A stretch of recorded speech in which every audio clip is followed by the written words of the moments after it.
Մուրացյանի 1896 թվականին լույս տեսած Գևորգ Մարզպետունի պատնավեպի ծնունդը ավանդաբար կապվում է հայկական դպրոցների փակման փաստի հետ եւ ավանդաբար վերլուծվել է ներկայի եւ պատմության հարաբերակցության տեսանկյունից։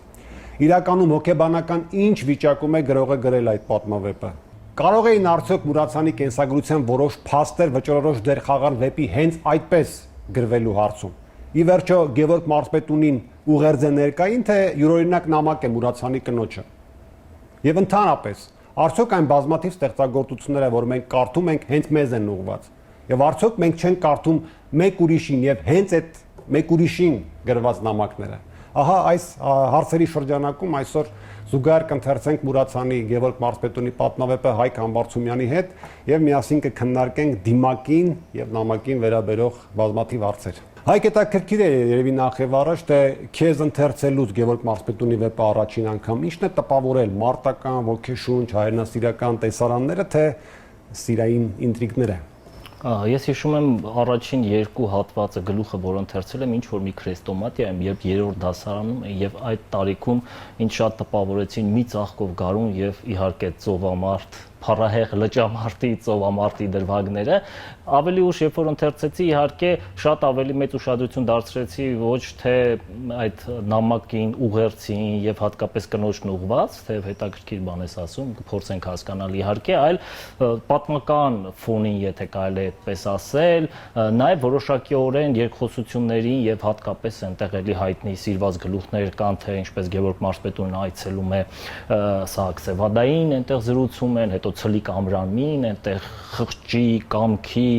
կույր աչքի եւ կույր սրտի եւ այլն հայտի արտահայտությունները, այո, սովորաբար մեկնաբանում են գրականության մեջ, այո։ Այդ կտորները, որոնք միշտ գնացել է եւ կարծում եմ իրապես այդպես է, որ այստեղ շատ ավելի կարեւոր է իհարկե հասարակական, պատմական բանը, ի սկզբանե, որովհետեւ պատմավեպ է մարդը գրում, գնում է անցյալ։ Եվ երկրորդը իհարկե դու նշեցիր դպրոցների փակում, իհարկե շատ կարևոր էր 1894-ից 96 թվականների հայկական ջարդերը արևմտյան Հայաստանում։ Ինձ թվում է, որ հիմնական դրդապատճառը սա է եղել։ Այսինքն դու խնդիրը նայել, ընթերցել, մեկնաբանել ես գրեթե բոլոր են հիմնական հասկացությունների տեսանկյունից, որ սովորաբար մատուցում են։ Եվ դասագրքերում եւ բուհում, օրինակ իմ ընկալումը վեպերի, հատկապես երբ դա պարբերաբար անցել եմ եւ դպրոցում եւ համալսարանում եւ տարբեր գրքերից անդադ նույն քարոզը մեջ այդ ընդդիմություն չի առաջանում այլ ձև կարդալ տվյալ ստեղծագործությունը ես մի փոքր մասնավորեցնեմ թե ինչպես օրինակ ելի նույն դասագրքերից օրինակ բերենք բուհական եւ դպրոցական ասում է պատմագրքերից որոնք օգտագործել էր Մուրացյանը նրան գրավեց հենց այն դրվագը որ Աշոտ Երկաթը շատ էր սիրում լինել ուտիքի կողմերում Եթե չիմանանք Մուրացյանի կենսագրությունից այն արդեն հանրահայտ դրվագը, որ կինը ոսկեհատը կամ ոսկին դավաճանում էր իրեն Սպանդարյանի հետ, արդյոք այս փաստին կնայենք որպես սովորական փաստ։ Չեմ կարող ասել, իհարկե ես գիտեմ նաև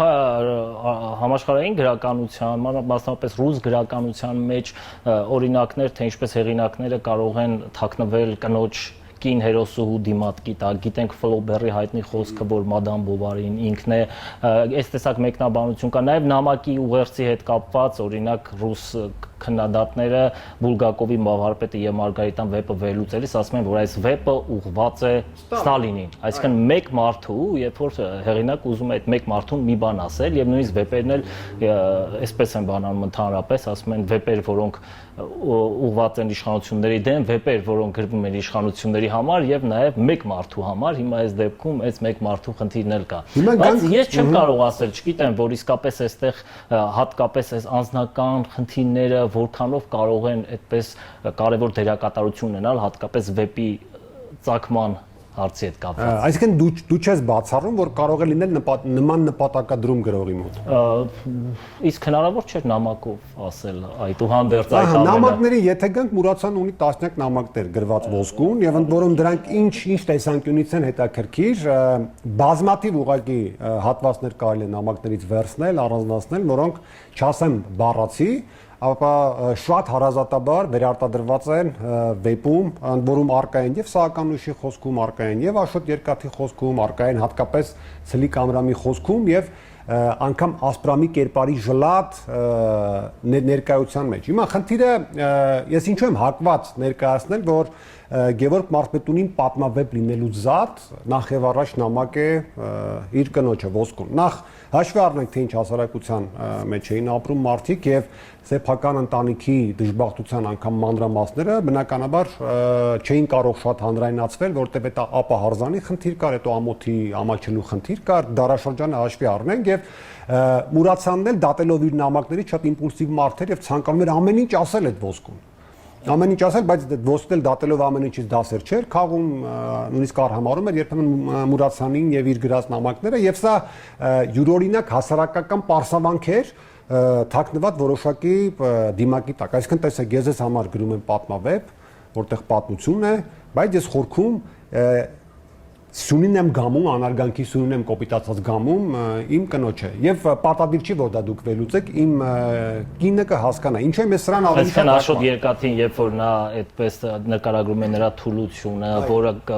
այդպես բավական թանկ նստեց ամբողջ հայ ժողովրդի եւ այդ իրականության պատմական այդ դարաշրջանի տեսանկյունից բոլորի վրա, իրականում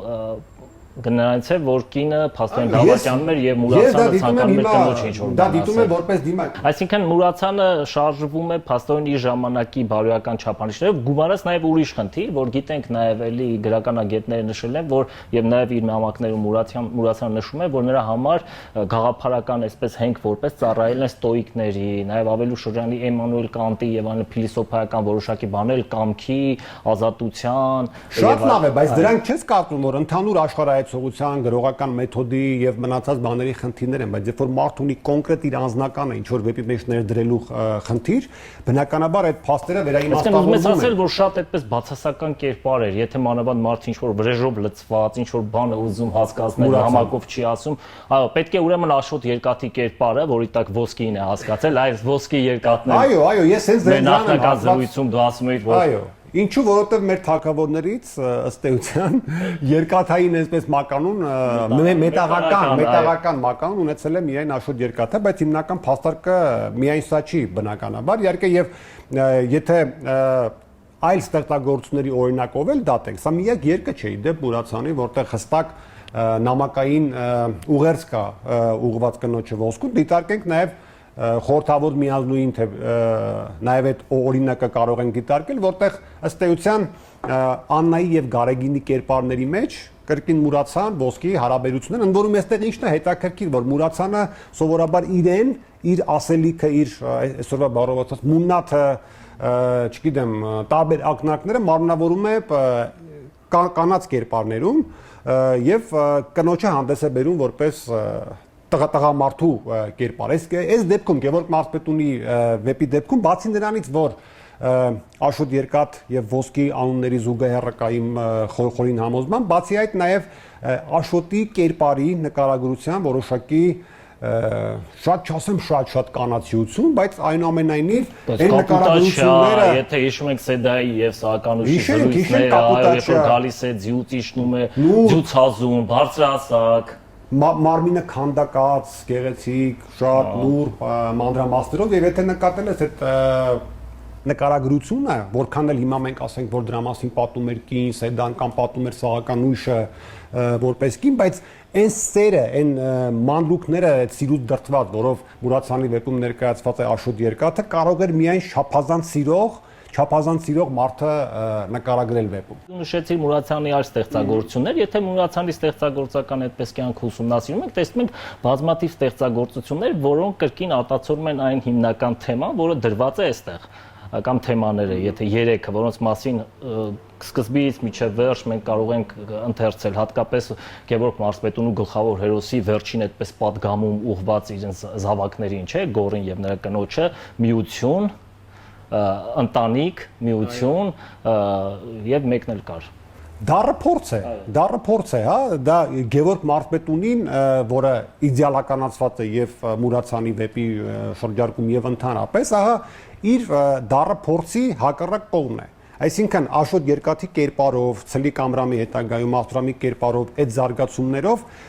Մուրացյանը ըստ էության կնոջն ասում է, տես դու ինչ ես անում եւ ինչ հիմքեր ես խարխլում, եւ եթե չանայիր, տես ինչ պատկեր մենք կարող էինք ստանալ։ Եւ այս ինչու եմ հակված, որ ամեն դեպքում այստեղ ստեղծագործական կյանքի սկզբից եղել է, այսինքն այդ խնդիրը իհարկե չի եղել եւ եթե դու նկատել ես, եթե հիմա վերլուծենք ժամանակագրական կարգով Մուրացյանի գործերը, մենք կտեսնենք, որ ահա այդ տեսակ խնդիրները սկսում են Մուրացյանի ստեղծագործության մեջ ծագել ավելի ուշ 86, 87, 88 թվականների եւ շարունակում են մինչեւ դարաշրջան 1902-3 թվականներ, որից հետո արդեն հոգեկան հավասարակշռության խախտում, չգիտեմ, հոգեբուժարան եւ այլն, եւ գիտենք որ Մուրացյանը առաջին գործը Ռուզան դրաման, որը էլի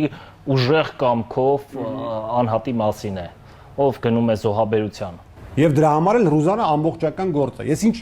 շատ կարևոր բանի վրա եմ ուշադրություն ուզում հրավիրել։ Վերնագրված է Գևորգ Մարզպետունի, հա, դասական վեպի փորձը ցույց է տալիս, որ եթե գլխավոր հերոսի անունով կոչել ես վեպը, ամբողջ մնացած հանգույցները, սյուժեները կառուցում են նրա շուրջ։ Բայց երբ որ մենք Գևորգ Մարզպետունին կարծում ենք այդ տրամաբանությամբ, տեսնում ենք, որ այնուամենայնիվ որքան էլ կա այդ ընդգծումը, վեպի առանցքը այնուամենայնիվ Աշոտ Երկաթն է եւ մի շատ հետաքրքիր մանրամասն Աշոտ Երկաթ չէ, Սահականուշն է։ Սահականուշն էլ այդքան ճիշտ կան Աշոտը։ Տեսեք, երբ որ Աշոտ Երկաթը մահանում է այդ ծովամարտի ժամանակ ստացած վիրավորումից հետո, ըստ էության վեպը ավարտվում է։ Ըստ էության վեպը մնացած ուղղակի ժամանակագրություն։ Ընդհանրապես ժամանակագրությունն է, որը կառուցված է որպեսզի իր այդ ահակոնը շատ այդ գաղափարներին, այդ տեսությունը բերի եւ ամփոփադրի։ Այստեղ մի շատ նուրբ հանգամանք էլ կա, որը էլի իմ կարծիքով անձնական հարթությունից է մղված, Մուրացյանի։ Տես մի հետաքրքիր զուգահեռ կա, որը գրականագետները նկատել են էլի։ Նախ կարևորում է ընտանիքի հարցը, դա էլի վերցնենք որպես ազգային գաղափարախոսություն է պատմության տեկած, որ ունեն ընտանիք, լավ։ Դա հասկացա, զորավոր են այն։ Բայց ահա այս մտայնությունը անձնական տարածվում է նաև վեպի կերպարների տիպաբանության վրա։ Եթե օրինակ զուգահեռի մեջ դիտարկենք Ռաֆու հերոսների տեսակը եւ Մուրացյանի հերոսների տեսակը, էլի պատմական հերոսներ եւ այլն խնդիրները ըստ էության նույնն են դրված, հա, երկու վեպերում են, բայց Ռաֆու հերոսները նախ քաղաքացիներ են, պետության քաղաքացիներ, որոնք աչք անգամ չեն թարթում հայր սպանել, մայր սպանել եւ տարբեր ինչ-որ արարքներ գործել, ապա նոր բարոյական մարդիկ են։ Մուրացյանի հերոսների մեջ նախ շեշտադրված է բարոյական հատույթը, ապա նոր քաղաքացին։ Նախ եւ առաջ բարոյական մարդիկ։ Գևորգ Մարզպետունին բարոյական մարդ է, իհարկե, իր օրինակով եւ հետո միայն նկատմամբ վերաբերմունքով։ Այո, եւ հետո միայն քաղաքացի։ Սա է նաև ինձ մաղում պնդել, որ ի վերջո Գևորգ Մարզպետունին ընտանեկան անձնական ողբերգությունից ծնված վեպ է եւ պատմությունը այստեղ սոսկ դիմակ է թաքցնելու խնդիրները, որին հեղինակը մեծ համակրանք ունի Աշոտ Երկաթի նկատմամբ այդուհանդերձ։ Երբ որ մենք ոսկուն դեռ մինչեւ կյանքի վերջը սիրել է, երբ որ նամակները կարդում ենք, եթե կարդում ենք նույն Սահականուշի եւ Սեդայի զրույցները առաջին գրքում, տեսնում ենք, այո, ասում է, որ ընդամենը իրավիճակի զոհն է Աշոտ Երկաթը, որովհետեւ այնպես ստացվեց եւ այստեղ ավելի բացասական լույսի տակ մենք տեսնում ենք Սահականուշի հորը Սևադային, որովհետև նա ըստ էության կազմակերպում է շատ արագ իր աղջկա ամուսնությունը, այո, իմանալով նաև Ասպրամի հարցը, նա արագ կազմակերպում է նաև Ասպրամի ամուսնությունը, որպեսզի այս խնդիրը լուծի։ Տես, շատ մանրամասներ ես չգիտեմ Մուրացյանի ամուսնությունից եւ այդքան շատ հայտնի չեմ, բայց բացառված չէ, որ նման հանգամանքներ եղել են նրանց կյանքում, բայց ինչի շուրջ եմ ես էլի ուզում մենք ուշադրություն կենտրոնացնենք, ահա այդ նամակներում, որոնք Մուրացյանը ուղղել է իր կնոջը, մինչև վերջին պահը, երբ որ արդեն կա ամենավերջի ստորացումը, երբ որ կա ամենավերջին արհամարանքը կնոջ կողմից, մինչև վերջին վարկյանը Մուրացյանը հավատում է, որ նա հետ կգա, որ նա կմոռանա դա, որ դա ընդհանրապես թյուրիմացությունն է իր կյանքում եւ այլն եւ այլն։ Իսկ որպեսզի սիրո չափը պատկերացնենք Մուրացյանի մի ապշելու հուզիչ եւ օրինակա, որը կարող ենք վեպում գտնել նաև Ցլիկ Ամրամի պահվածքի մեջ որոշակի,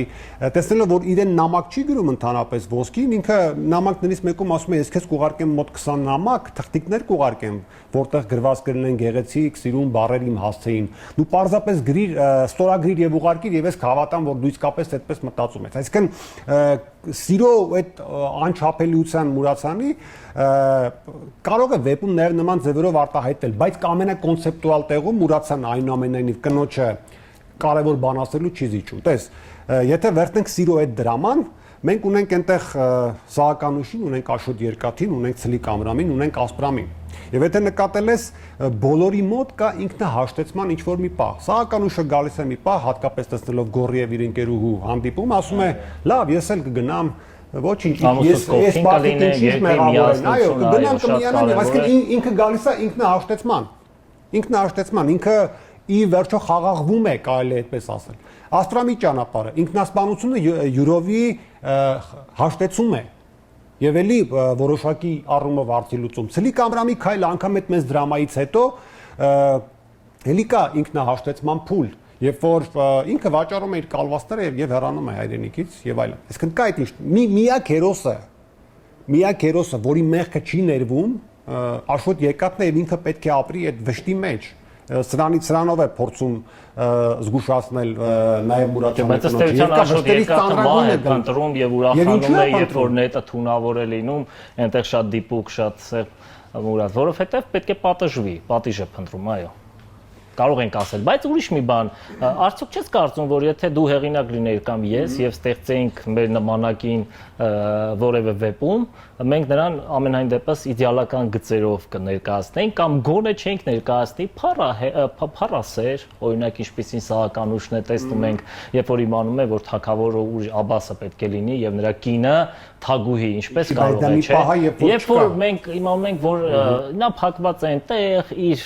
զուտ անձնական բաների մեջ, այսպես մտորումների մեջ, հետո ավելի ուշ է նա իհարկե փոխվում եւ ներում եւ նույնիսկ տեղյակ չի Հայաստանում ինչ է կատարվում։ Նրան պահում են կարծես թե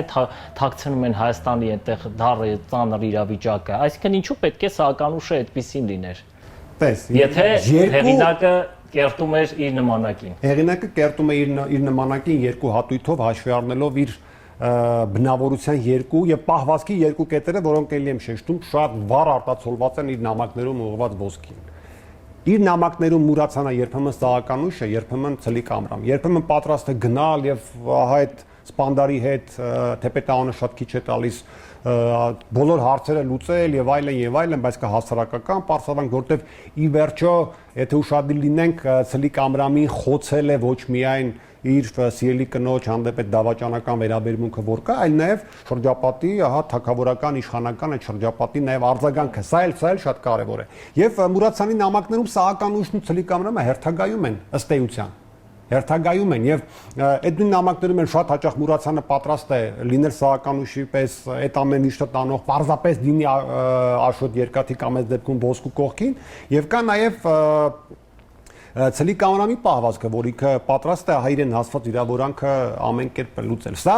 ահա այս անհավասարակշռությունը, որը վեպում տեսնում ենք նաև Ցլիկ Ամրամ Սահականուշ կերպարներով, ի վերջո իմ կարծիքով պատճառ դարձավ Մուրացյանի այդ հոգեկան խանգարման։ Բոլոր սիրային պատմությունները մեր պատմավեպերում կառուցողական արժեք ունեն, որտեղ հերոսները դրանց համար պայքարում են։ Վեպը առանց սիրո չի կարող լինել։ Բայց միակ վեպն է Գևորգ Մարտիրոսյանի, որտեղ սիրային հարաբերությունները քանդող գործառույթ ունեն ըստ էության։ Հիմա դու իհարկե կարող ես հիշել Գոռի եւ իր ընկերուհու անունը մոռացել եմ այս պահին սիրային հարաբերությունը, բայց դա ընդհանրապես գաղափարական լոկալ կտոր է, որը ուղղված է Սահականուշի հոգու անձնության Սահականուշը գալիս է Ցլիկ Ամրամի այդ դղյակում, պալատում տեսնում է գաղտնի մի սենյակում Աշոտ Երկաթին եւ Ասպրամին գլխառնված Սիրուն չի։ Այո, չէ, բավական նուրբ է։ Իհարկե Մուրացյանը ի տարբերություն որոշ քո նշած ստեղծագործությունների շատ ավելի նուրբ է կառուցում եւ նույնիսկ գիտեմ քո սիրելի գլուխը այդ վեպի վշտերից ծառագույնը գլուխը ռոմանտիկ իրավիճակում Սևանի ափին, գիշեր որ հանդիպում են վերջապես, մենք տեսնում ենք վերջապես երկուսին միասին, չէ՞։ Վերջապես այո։ Միակ տերմինն էլ հետևից գրկում է, բայց անտարբեր Աշոտը։ Այո, բայց ասում սիրելի Սահանուշ մի քանի անգամ սիրելի Սահանուշ վեհ դիրքերից արդեն վերջնական ներժողի դիրքից, որտեվ Սահանուշը իր համար այլևս գոյություն չունի։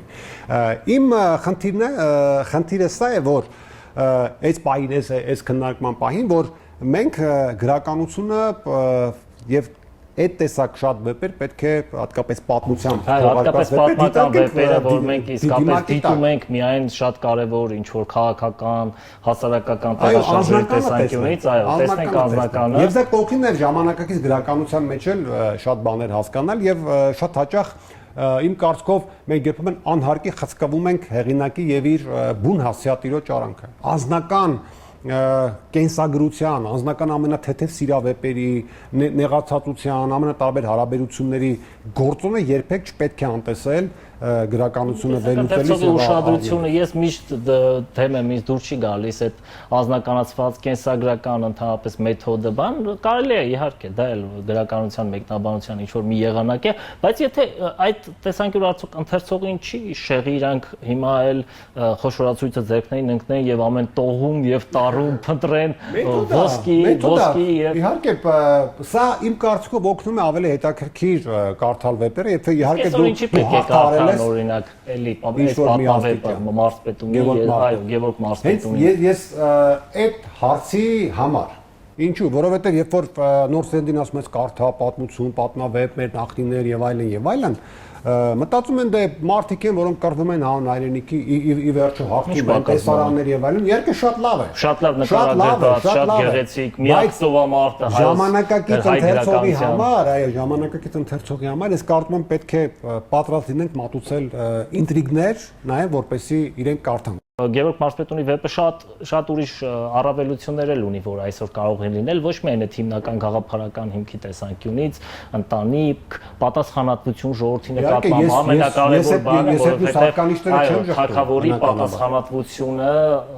այդ ընդհանուրի հասարակության ժողովրդի նկատմամբ թե ինչպես դու կարող ես քեզ պահել եւ որ օրինակելի լինելու իմաստով եւ նաեւ ընտանեկան բանի հարցերն են որ բարձրացնում է ով է հիմա եւ նաեւ այս դեպքում ուղղակի ցույց է տալիս Մուրացյանը գուցե իհարկե շատ ընդգծելով ինչ որ բաներ բնականաբար այնտեղ ֆեոդալական հարաբերությունները շատ ուրիշ հարցեր կային բայց նա ուղղակի ցույց է տալիս որ այս ամբողջը չէ այս ամբողջը տեղի է ունենում Աշոտ Երկաթի թուլության պատճառով որովհետեւ կոնֆլիկտը ոչ թե ինչ որ սոցիալական հիմք ունի ցլիկ ամրամի հետ, այլ կնոջ հետ է կապված շատ ուղղակիորեն։ Քաղաքական զարգացումները կապված են կնոջ հետ։ Եվ այս տեսանկյունից, այո, ես հիշում եմ նաև Խորենացու եւ Բուզանդի տարբերությունները, թե ինչպես Արշակի նրա եղբայրների հոր հարաբերությունները Խորենացին մեկնաբանում է զուտ այնտեղ իսկապես իշխանական եւ այլն այս հարաբերությունների մեջ սոցիալական, թե ինչպես այդ ամբողջը Բուզանդը տեղափոխում է անձնական որոշ եւ այո, հիմա եթե ես փորձեմ ընդհանրացնել քո ասելիքը շատ առարկավոր ինչ է ստացվում, այդ որ անգամ հզոր վեպերի թուլությունները եւ հաջողությունները ուղղակի կարող են կապված լինել տվյալ հեղինակի իր կնոջ հետ ունեցած լավ կամ վատ հարաբերությունների։ Ի վերջո հետո այդ ամեն ինչը միսուայում է ստանում։ Կնոջ հետ հարաբերությունը վեպի կառույց կարող է փոխել, էս ասած։ Գեղարվեստ, որովհետեւ այս բոլոր բաները պատմություն, տարբեր նկարագրություններ, Գառնո ամրոցի, տարբեր ամրոցների շատ լավ վարպետորեն իհարկե կատարված նկարագրություններ, ճիշտ ժամանակին ընտրված գաղափարներ, շատ կարեւոր Մարդը համադրել է, այդ եմ ասում գրող հերոսական կերպարներ։ Եթե էլի խնդիրը թողնել մենակ նամակին, նամակներ գրում էր էլի։ Այո, նամակներ գրում էր, բայց դա գրականություն չէ։ Բայց սա իրեն անհրաժեշտ է դիմակավորված մի նամակ, որտեղ կինը հրաապարակայնորեն կզգար թե ինչ էր արել, հա։ Այո, իհարկե շատ հետաքրքիր է, թե գուցե շատ համոզիչ չէ, չգիտեմ հեռուստատողները ինչ տպավորություն կստանան, հուսամ, որ ինչպես Մուրացյանի համար իր եւ կնոջ վեճը առիթ է դարձել ինչ որ մի լավ գրելու, նաեւ մեր բանավեճ զրույցը առիթ կտա, որպեսզի գնանք բացենք մեր սիրելի Մուրացյանի շատ սիրելի Գևորգ Մարսպետունի վեպը, ընթերցենք եւ փորձենք հասկանալ Հայկ Համբարձումյանն է ճիշտ թե Արքմենիկ Նիկողոսյանը։ Զուգահեռ ընթերցենք։